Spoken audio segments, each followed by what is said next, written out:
Hello, welcome to Leverton on Everything, where uh, I review everything like movies, books, games, life, presidents, politicians, artists, art, whatever. The rules are I'm trying to get the most reviews of any person, official reviews ever. So I don't know what the Guinness World Records is, but I'm aiming for it, baby. I'm aiming for it. The other rule is that every review is under 10 minutes. So 10 minutes when I start reviewing, not this preamble.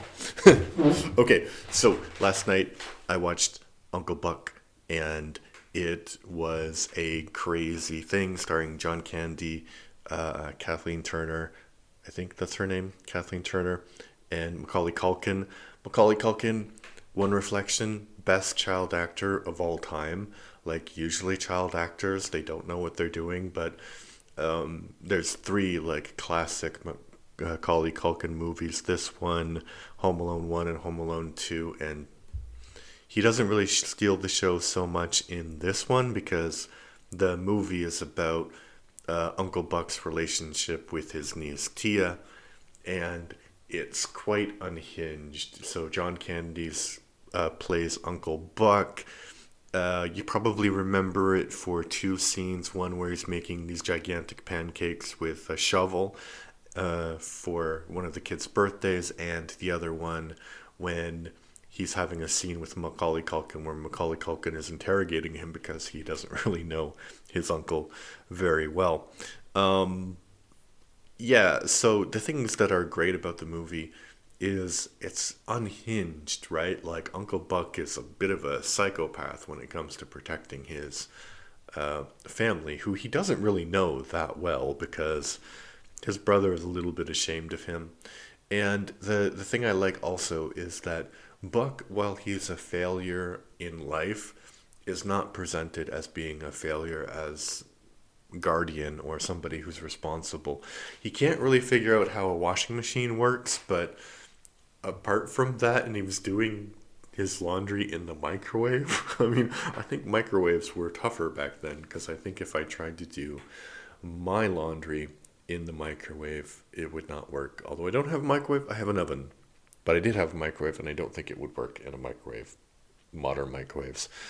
Um, yeah, John Candy is really great in the movie. He is funny without having a lot of funny things to say, apart from this Macaulay Culkin thing.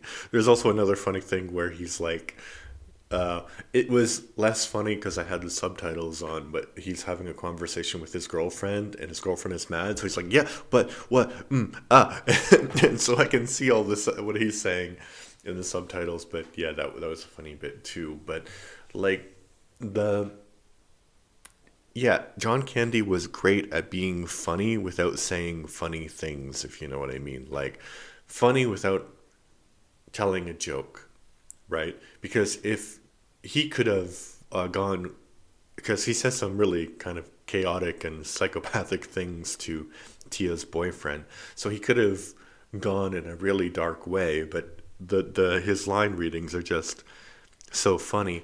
And there's this one point where he makes his money, I guess, gambling, and not just gambling, but like fixing matches, fixing horse races to be specific. And he is going to go so he can bet on a horse race, but they, Tia, excuse me, Tia goes missing or something, so he is trying to find her and bring her back. And he's just sitting in the car, and there's like tears in his eyes because he's going to take the other kids to this horse track. And he's just like, I can't do it. So he does like the responsible thing. And I like how the end, there's no indication that Buck has really changed as a person. He gets the girl, right? And he has a relationship with his niece and his nephews, nieces and nephews. But it doesn't end like everything is going to be really happy. So, a good movie. There's another really great comedic part where the daughter who's like 5 or 6 wants her uncle to sleep in the same bed, and he's like, no, and he's like very calmly trying to explain it in like a rational way, and then the reasons get more and more ridiculous because of course he shouldn't be sleeping in the same bed as her. But yeah, so and he ends up like sleeping with the girl and uh, the boy. So and then he tries to sleep on the floor, and they drag him in the bed again, and so yeah, he couldn't really help it then. One thought I had about this movie is that it's kind of like, you know, everybody has, or probably everybody has, like a cool uncle or a cool aunt. And when you're a kid, they seem so awesome. And that's, I think, what Uncle Buck is for these children, even the older one at the end. Like, he's this, like, awesome, fun figure of chaos and unhinged moments. But if you actually look at it, that person's life is not generally that great. Like maybe maybe they have some bad things going on in their life. And this movie succeeds in being light, but showing like both aspects of that, like the darkness in his life, the problems he has, but how he's actually genuinely a good guy. Okay, that's all I have to say about the movie. Would I recommend watching it? I'm not going to rate it out of 10, but would I recommend watching it? Yeah, yeah, it's great. Um, yeah, so Uncle Buck.